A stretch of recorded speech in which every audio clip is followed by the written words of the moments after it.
All right, I'm going You haven't called on me in 2 seasons, Karine. and not calling on you today. Go ahead. Go ahead, sir. You should be ashamed Go of ahead. that. Go ahead. That shows Go ahead. disrespect to a free and Go independent ahead. media. It's a blacklist, I'm gonna one of our country's largest and most widely read newspapers, Karine. That shows contempt for a free and independent press. Go ahead. I'm calling on somebody who I haven't called in a long time as well. Go ahead. Thanks. Why was it? So the CBO yesterday said that the budget deficit totaled 1.7 trillion, which is an increase from 300 billion from last year. Why did the deficit increase if the U.S. economy is doing so well, as President Biden has said? So a couple of things. As you know, the president has, when it comes to the deficit, he has done a record amount of work in reducing the deficit, as you just laid out. One of the things that we have seen is that congressional Democrats continue to do the trickle-down economics, which we know it doesn't work, right? We've heard us call MAGA-nomics, right? And so it has increased the deficit.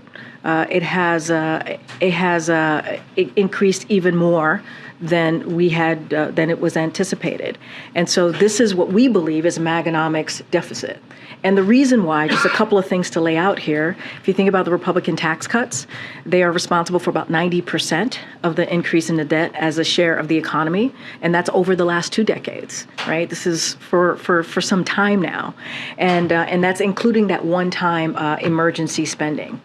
And so if you look at 2023, the increase, as you just laid out, the falling tax revenue caused 63% of the increase in the deficit, and the non-interest spending was not responsible for the increase in the deficit in 2023, but it's causing just 6% of the increase. So that's how we see this, the numbers from the CBO. That's how we kind of break it down. That's how it's been broken down, and how we see why the deficit has increased. Again, this is decades and decades.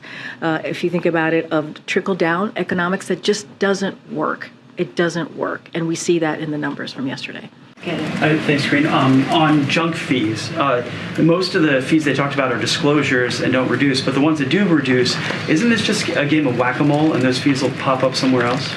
Look, no, not at all. These are FTC rule covers many junk fees. And just to lay out a little bit, and I think you've heard this from many of our folks here in the past 24 hours, why this is so important. They cost consumers tens of billions of dollars if you think about junk fees. That's what they cost consumers.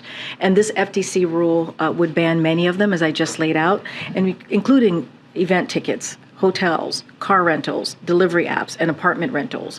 And so this is a CFPB's crackdown. It's important.